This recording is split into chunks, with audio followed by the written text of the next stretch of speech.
Well, hello, Vanessa. Hi, Cara. I was going to open with a pun about betting.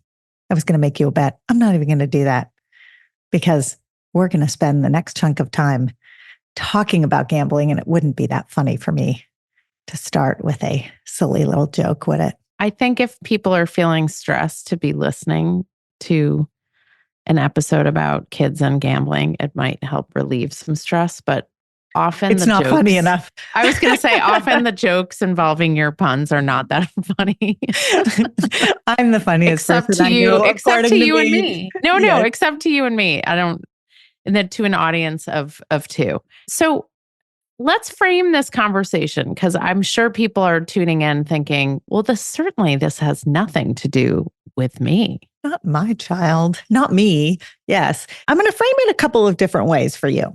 The first way is I want to frame it in the context of driving around Los Angeles in the last couple of days, which I did. I passed every gas station I passed, every liquor store I passed has this neon sign in the window. You're nodding yes, because I think you're seeing the same thing. There are 2 lotteries that are hovering around $1 billion each in their jackpot, right? There's like, I think I'm going to get the names mixed up, but Powerball maybe is one of them. Yeah. And maybe Mega is one called Mega. And they are, one is $800-900 million jackpot and one is north of $1 billion everywhere I drive.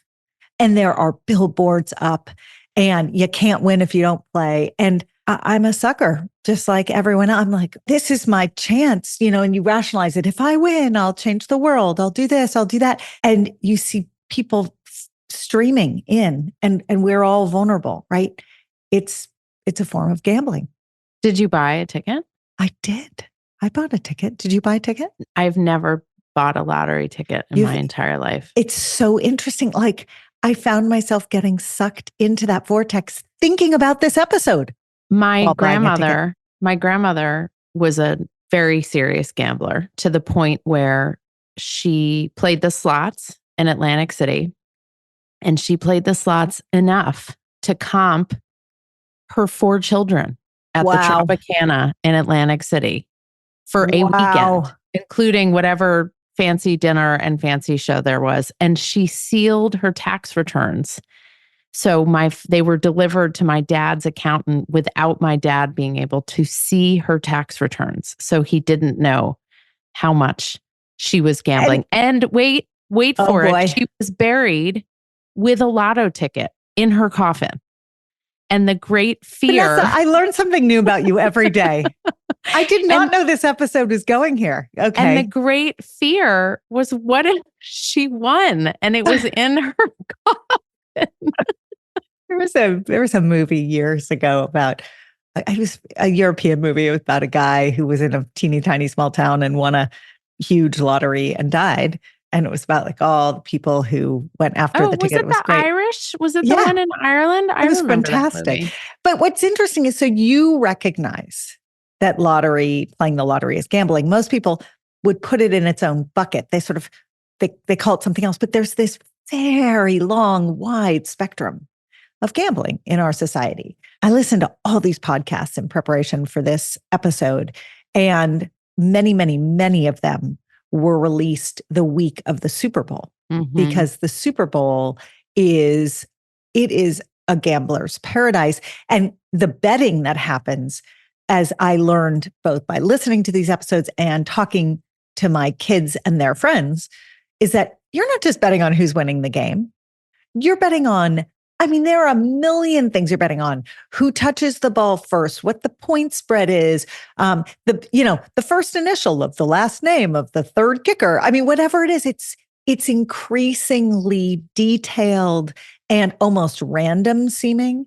And these gambling sites, online gambling sites, and that's what we need to talk about in this episode.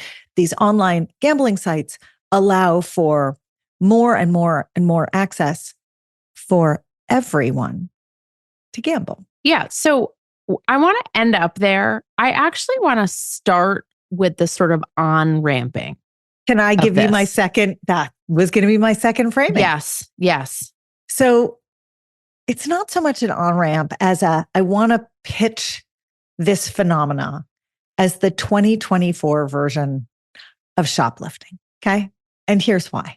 For years, I think at this point, I can say decades. For decades, I have talked to families about risk-taking behaviors and socially stressful scenarios that their kids will face. And I always have used the example of shoplifting. I'm like, oh, your kid will be in a situation where they are either participating in shoplifting, asking to be a participant, or being asked to be a participant in shoplifting, right? Some version of that. And I mean, 9 times out of 10, the families look at me like I'm crazy. And they're like, shoplifting is not a thing today. And I will say, you know what? Just go ask your kid.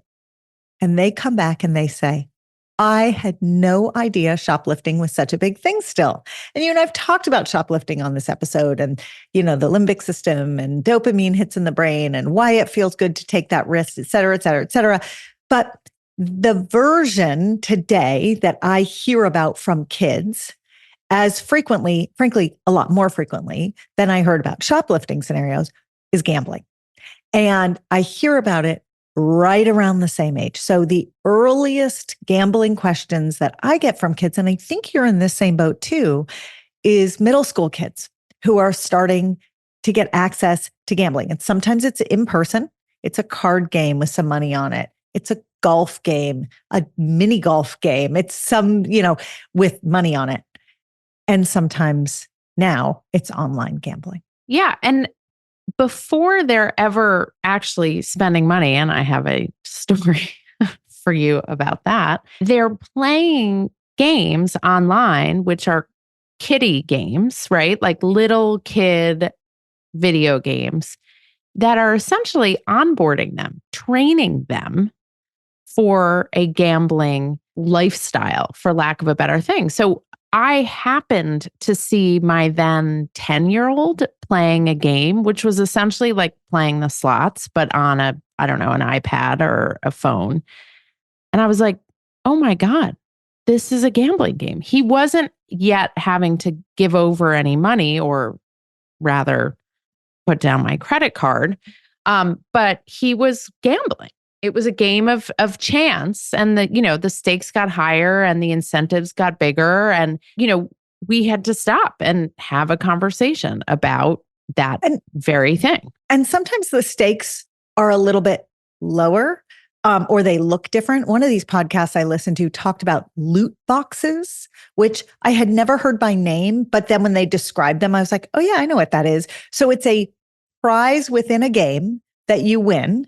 And you can win it one of two ways. You can either play the game for hours and hours and hours, or you can buy it.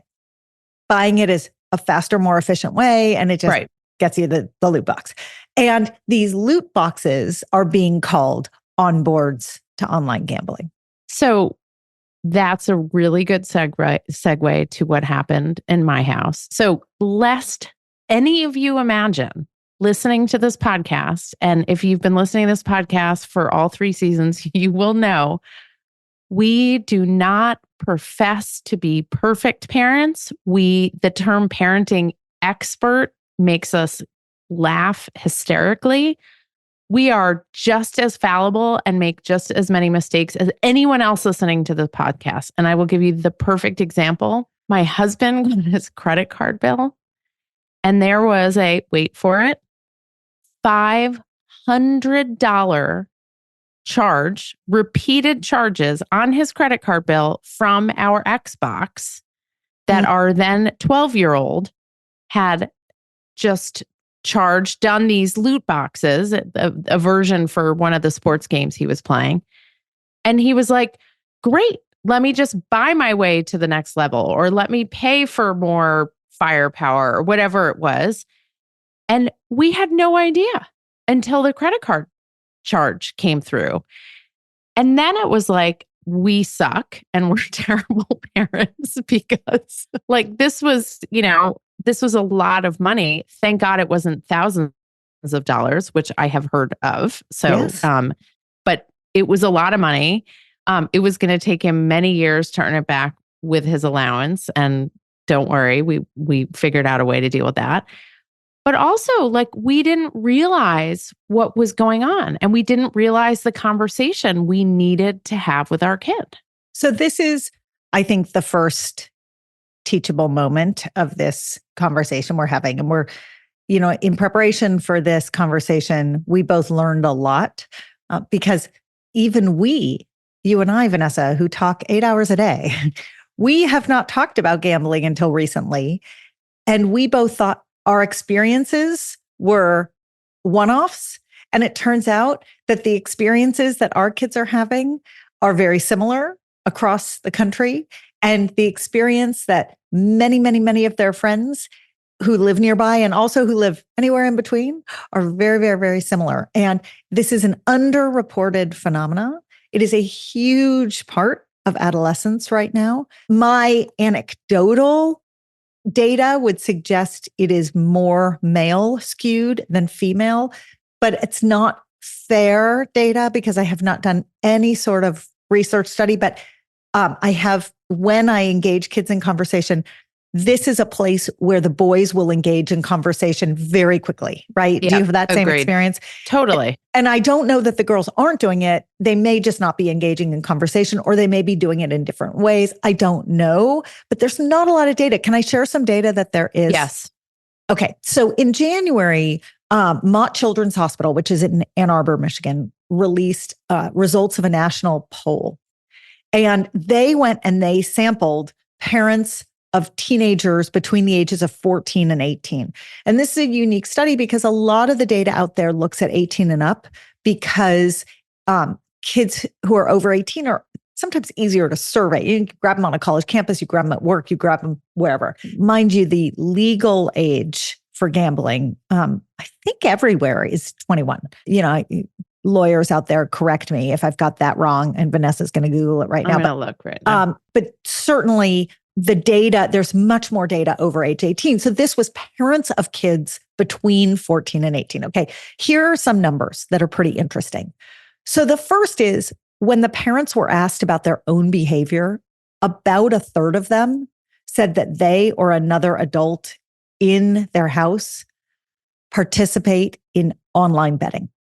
Okay, so 1 out of 3-ish adults in any given house are doing this. Okay, 2 out of 3, 63%, said they've seen or heard ads for online betting. So I would be in that 63%. I've seen and heard ads constantly for online betting. I'm surprised it's not like 99% have heard. You can't Correct. watch a sporting event without, or like the Oscars. Yeah, without, it's everywhere. Yeah, it's everywhere. Okay. Just to clarify, so the legal age for sports betting and casino gambling is 21 generally, but things like the lottery, fantasy sports, and horse betting is commonly 18. And commonly because now it varies by state. State by state. Yes. So I want to get to that, which is in this study. Thank you for clarifying that. You're welcome. This study, they looked at the percentage of parents who actually knew their state's rules. 55% do not know what the law is in their state. I'd clearly be in that 55%. Yep, 2 of us. We're 2 for 2 in that 55%. Okay, 2/3 of parents think that the legal age should be 21 and up. 22%, okay, more than 1 in 5 think that kids between 18 and 20 should be able to do online gambling. And 11% say you should never be able to do gambling online at any age, full stop. Okay, this is the most stunning statistic. Are you ready? 2% of the parents responding in this study think their kids have been online gambling. 2%. So, and when you break it down by gender, it's 3% of boy parents and 0.5% of girl parents. And 55%, remember that 55% that didn't know the rules? Yeah. 55% think they would totally know if their kid was online gambling. They're sure they would know. Whereas 16% are like, yeah, I'm going to answer the question, but I don't think I would know either way. I love that 55% think they would know. It's like the people who are like, oh, I'll know when my kid is deciding whether to have sex. It's like, no, you won't. Maybe like a few percent of people will know, but there's no billboard advertisement being taken out for any of those things. So here's what's interesting, and here's what people may not think about. The fantasy sports leagues that our kids are in are betting.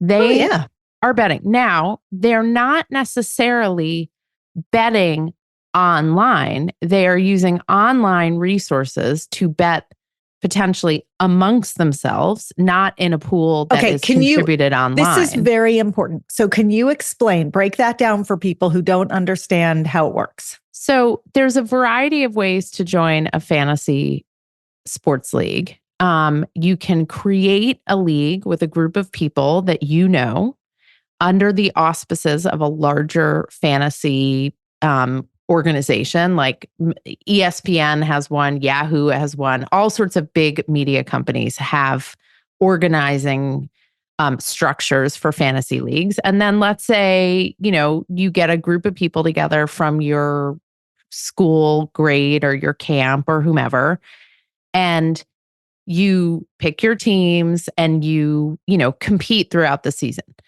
Now, you don't have to put money in, you don't have to pay for it. But what kids often do is create a pool of money amongst themselves, not online, right? They're not formally doing sports betting online, but they are betting against each other like you would in a poker game at somebody's house on a Saturday night, using these organizing fantasy leagues as their way of competing. So, for instance, if you and I entered a fantasy football pool, which would not be a wise move for me, that it would look something like this. I go online, I use the structure of the app, usually it's app-based, to pick my team, et cetera. And then I give my $5 or $10 to the person who's organizing our pool, not online, not digitally. I give them my actual $5 or $10 and they hold on to the money. And then the winner gets a certain, and they decide their rules internally. Right. The winner gets a certain amount. Right. The winner gets a certain amount, maybe second and third place. The loser usually this is a whole other podcast. Has a punishment. Yes, there's a punishment. Yep. And so I say this in boring detail just to make people aware that your kid may be in a fantasy football league and you're like, oh, well, they're not betting.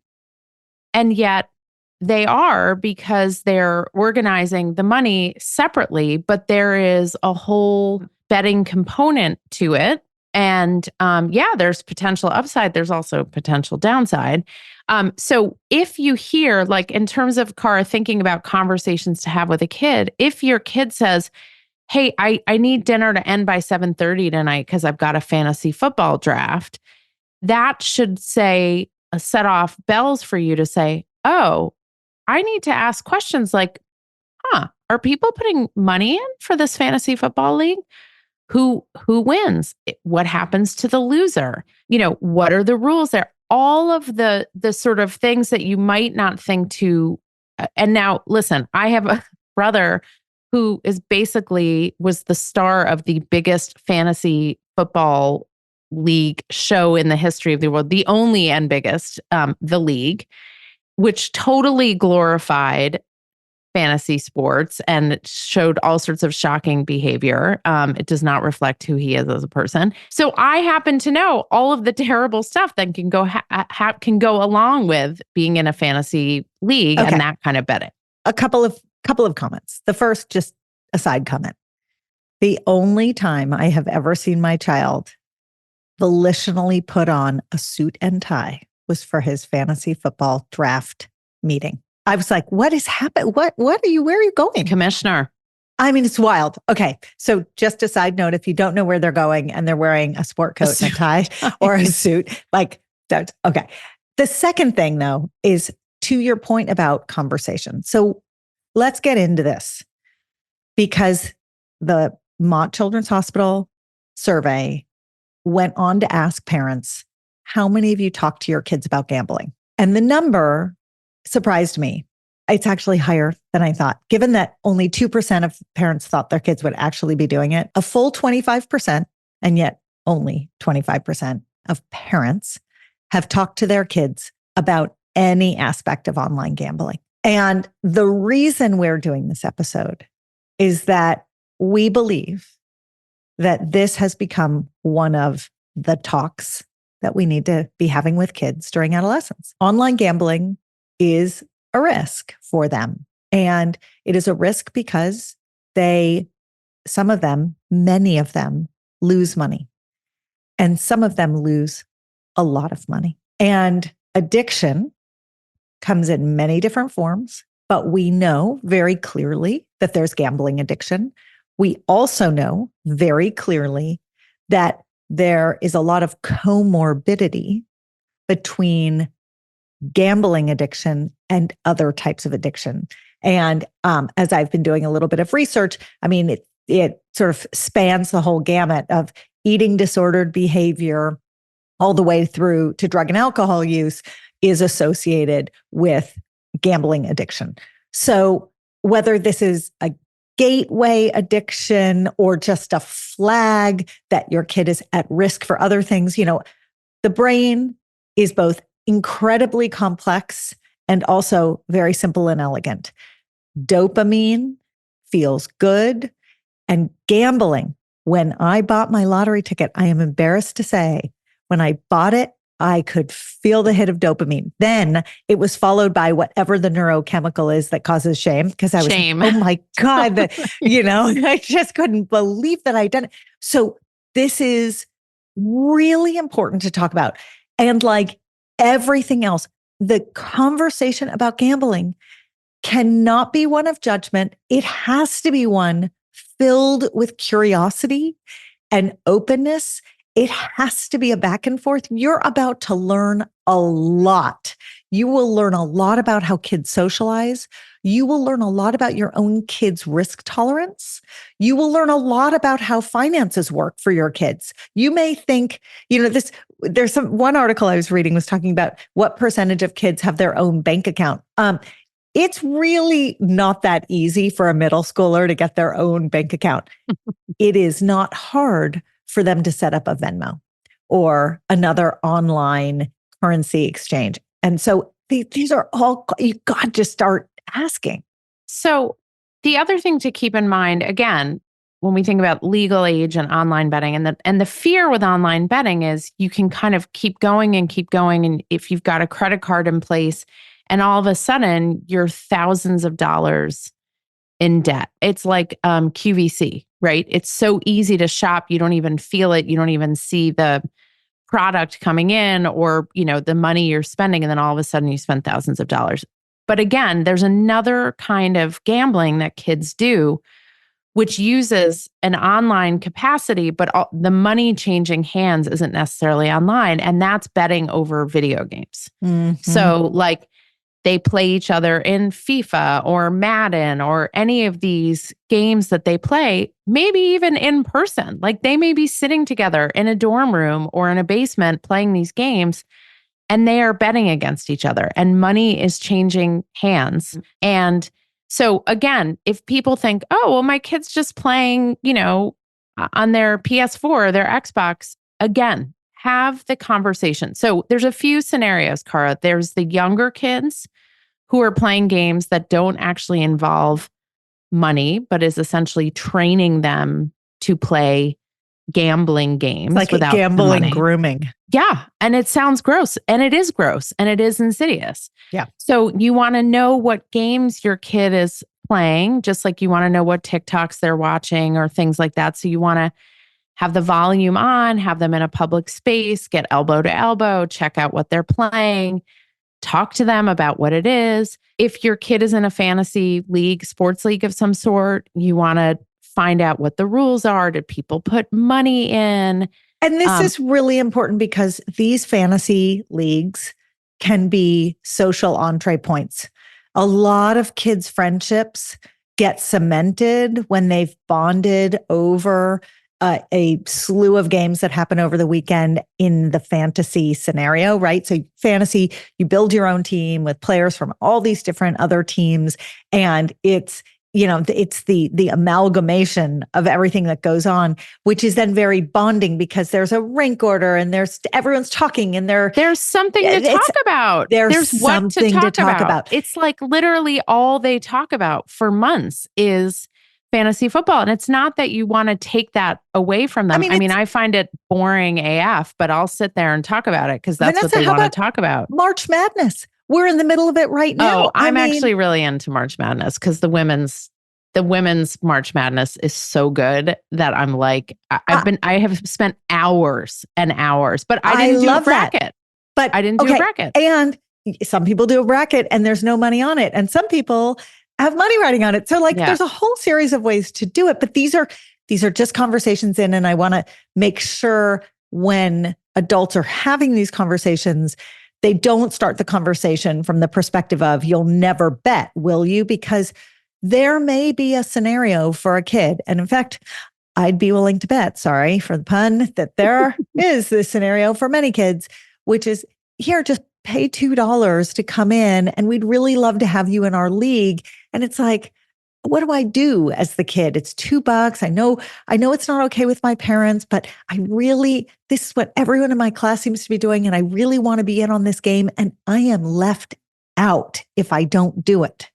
So we're not going to tell you what to do with your kid in that situation, but we are going to say is understand by asking curiously, without judgment, without coming down like a sledgehammer. Ask generally what's happening amongst their friends, in their grade, at their school. Gather information in a non-confrontational way. You're more likely to get more information than if you come right at them with judgment. Now, I want to have a caveat here.